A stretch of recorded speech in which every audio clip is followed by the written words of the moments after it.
I remember talking to Michael Waltrip one day in May of 2006 when he announced that he would be starting a 3-car Sprint Cup Series team. He was so enthusiastic, and I remember thinking, wow, he's jumped into the deep end of the pool in a big way.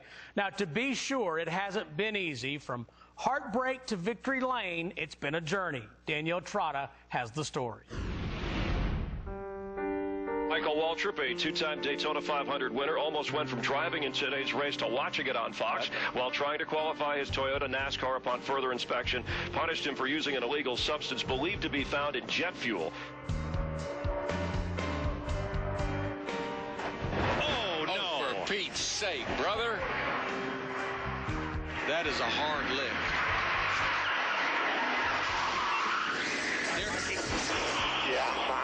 We got to go back to the beginning. 2007, it was tough after the fuel penalty. You didn't qualify for 19 races. I know 11s were in a row. What was the most difficult and stressful part of your inaugural season? You know, we thought that we would be competitive. We thought with Toyota on our side and the folks that we hired, we could go out and race with these guys.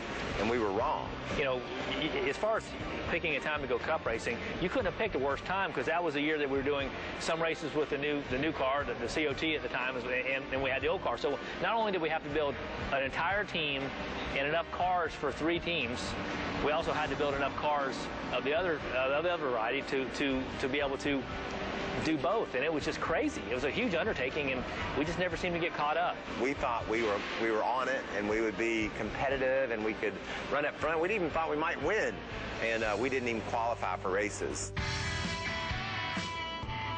David Rudiman has won the Coca-Cola 600. Everybody thought it would be Jimmy Johnson, maybe Denny Hamlin, maybe Jeff Gordon, but instead, surprise, it is David Rudiman who scores the win in the LifeLock.com 400.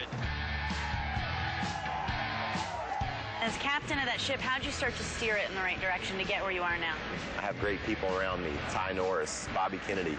They've been here from the beginning, and they said, you know, it's reality.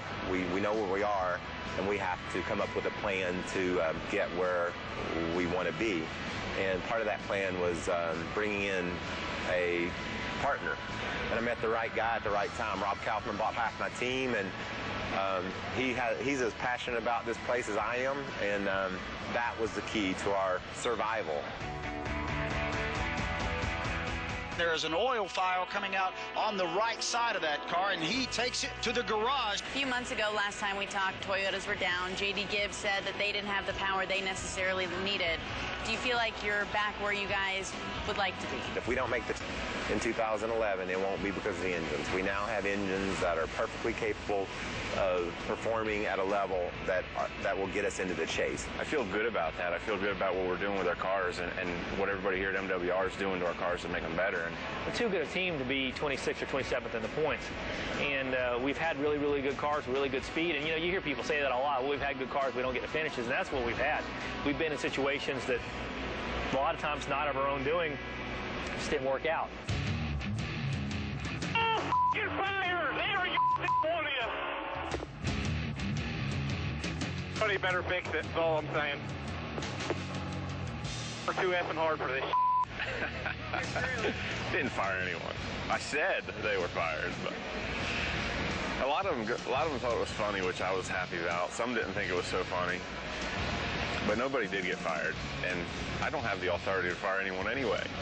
I just was mad, but we had a great car, you know. We had a shot at winning that thing, and you know, I wasn't happy that I did it, to be honest. Well, we didn't get off to a great start, but we still have more than half the season to go to get to the chase, and I know they have it in them. It's burning in them, especially the 2 guys behind the wheel. They want it so badly. You could see that the way Rudiman raced the All-Star race, and you could see that the way Martin drove over the last few weeks since our big problem at Richmond. He's just been that guy. Can 2011 be the year that Michael Waltrip Racing finally makes the chase? If we can just stay in the top 20 points and win a race or 2, you know, we've got a shot of making the chase, even with the DNFs that we've had and the bad finishes that have really hurt us in points. So we got to remain focused on running up front and trying to win. And if we can do that, we'll have a good season. Have we dug a hole too deep to get out of and go get in the chase? I personally don't think so, mainly because of the rule change. Both those cars can win. They're fast. Our organization deserves to be in the chase.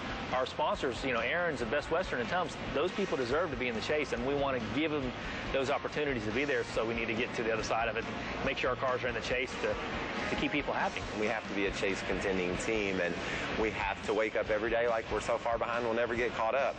But that has to be our attitude. But we also have to be happy for the progress we've made, and so it's a delicate balance. You want your guys to be proud of what they do, and you want them to be happy about what